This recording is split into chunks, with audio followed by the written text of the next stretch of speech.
Last year at this time, rich was if you earned $1 million or more a year. Now it's down to 250,000. The reason why I'm concerned is it does seem to be a bit of a moving target. What seems to be a moving target for you folks about who is rich.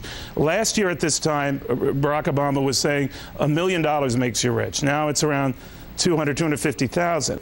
I suspect when Washington has belched up and backed up from this trough, it will only then face the tab for the slop in its belly. And it will realize taxing the upper 2% won't pay for that slop. Hiking it on the rich alone won't do it. And I'm just saying, have at it, but you're going to have to go down the food chain here. All right, and down the food chain they appear to be going. Right, Dan Mitchell?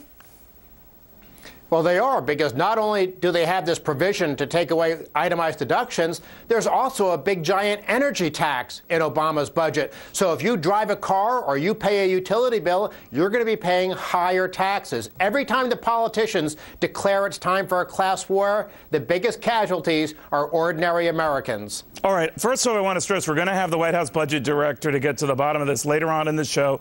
The White House insisting that those earning under $250,000 will not be socked with paying higher taxes. I do want to distinguish from them and whether they see taking deductions away as the equivalent of raising taxes, which you and I know it is. But the 33% rate as it stands right now, and I know that rate's going to go up to 36%, and the top rate now at 35% will go to 39.6%. But as that 33% rate now stands, it's around close to 209,000, which it kicks in. So take deductions away from those people. Ipso facto, their taxes are going up, right? Yeah, well, there are two ways that the politicians can raise our taxes through the income tax code. One is to affect the tax rate, which they're planning on doing, 33 to 36, 35, 39.6, as you pointed out. But the other way they get us is they expand the definition of income. Now, I'm a tax reform guy. I wouldn't be that upset if they took away the charitable deduction and the home mortgage deduction if that was the price of getting a low-rate flat tax that made our economy more competitive. But we're getting hit from both ends. We're getting the higher tax rates and we're losing the deduction. So the only winner in this game, the politicians who get more of our money to spend, more power to control our behavior through the tax code. This is a giant transfer of wealth and power from the productive sector of the economy to the political elite in Washington. All right, well, the administration and those who are urging the tax hikes on the rich, including Nancy Pelosi, has said it's long overdue, not the transfer to political hacks, as you seem to be saying, but away from the rich and in this sort of reverse Robin Hood thing.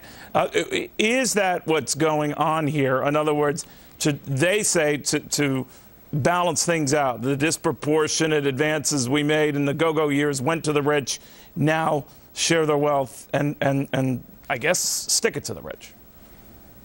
Well, we already have the top 10% in the country paying an overwhelming share of the federal income tax. So I have to ask the politicians, at what point are we going to squeeze so much blood out of that stone that rich people simply disappear? That's what happened in California. California kept taxing rich people so much, a lot of them moved out of the state, or they started hiding their money from the tax man, and now they're facing a budget crisis. Obama's doing the same thing. He's increasing the size of government, and then he's saying, all right, we're going to squeeze more money out of people, and sooner or later he's going to realize there aren't enough rich people. And that's why the biggest news out of this budget is that it's sort of the opening salvo in what's going to become an attack on the middle class, because that's where the money is. That's where the so-called W-2 income is, that politicians know that it's very easy to tax because it's all automatically withheld. All right, we're going to be looking into that in much greater detail here, because the feeling seems to be very quickly down on this that even if you were to tax the rich entirely on all their income, that wouldn't cover the cost of some of these legislative efforts, right? You know, we are on the fast track to becoming a European welfare state, and there's no way you can finance that kind of bloated government without sticking it to the middle class. And that's why in countries such as Denmark, ordinary people with average incomes pay tax rates of 59%. And I'm very afraid for our country that we're heading in that same direction. All right, Dan, thank you very much.